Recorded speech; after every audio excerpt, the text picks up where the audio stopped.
If you want to change the world, start off by making your bed. If you make your bed every morning, you will have accomplished the first task of the day. It will give you a small sense of pride, and it will encourage you to do another task, and another, and another. And by the end of the day, that one task completed will have turned into many tasks completed. Making your bed will also reinforce the fact that the little things in life matter. If you can't do the little things right, you'll never be able to do the big things right. And if by chance you have a miserable day, you will come home to a bed that is made, that you made. And a made bed gives you encouragement that tomorrow will be better.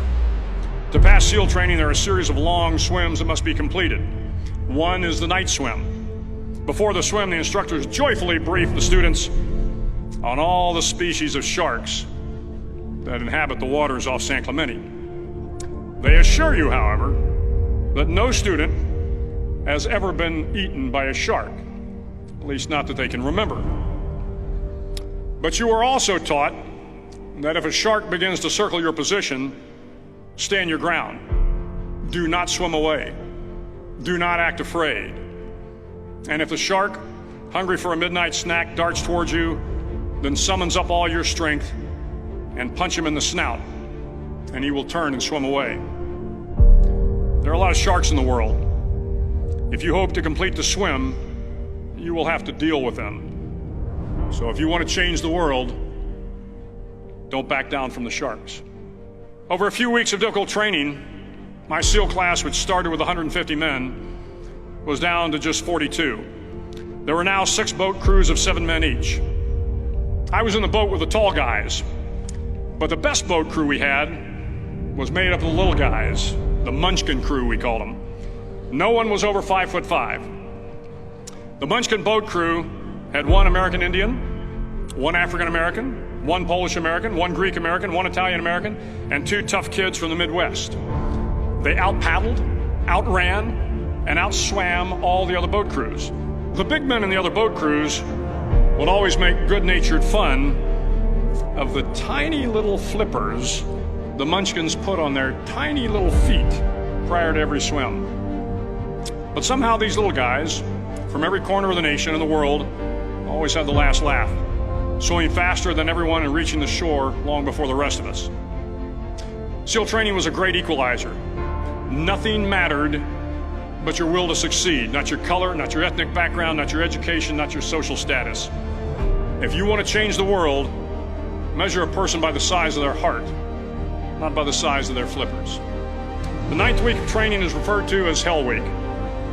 It is 6 days of no sleep, constant physical and mental harassment, and 1 special day at the Mud Flats. The Mud Flats are an area between San Diego and Tijuana where the water runs off and creates the Tijuana Sloughs, a swampy patch of terrain where the mud will engulf you. It is on Wednesday of Hell Week that you paddle down to the Mud Flats and spend the next 15 hours trying to survive the freezing cold, the howling wind, and the incessant pressure to quit from the instructors. As the sun began to set that Wednesday evening, my training class, having committed some egregious infraction to the rules, was ordered into the mud.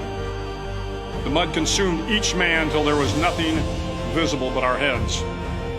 The instructors told us we could leave the mud if only 5 men would quit.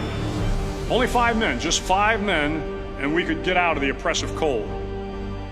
Looking around the mud flat, it was apparent that some students were about to give up. It was still over 8 hours till the sun came up. 8 more hours of bone-chilling cold.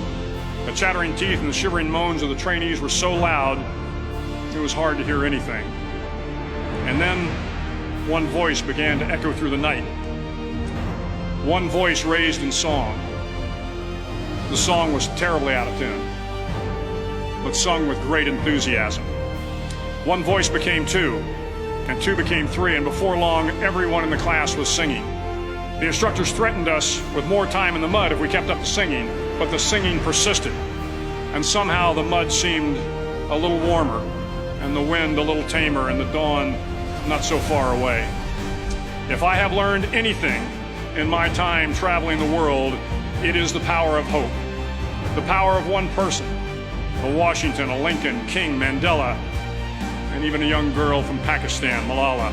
One person can change the world by giving people hope.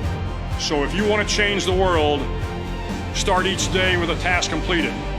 Find someone to help you through life. Respect everyone. Know that life is not fair and that you will fail often. But if you take some risks, step up when the times are the toughest, face down the bullies, lift up the downtrodden, and never ever give up. If you do these things, the next generation and the generations that follow will live in a world far better than the one we have today. And what started here will indeed have changed the world for the better.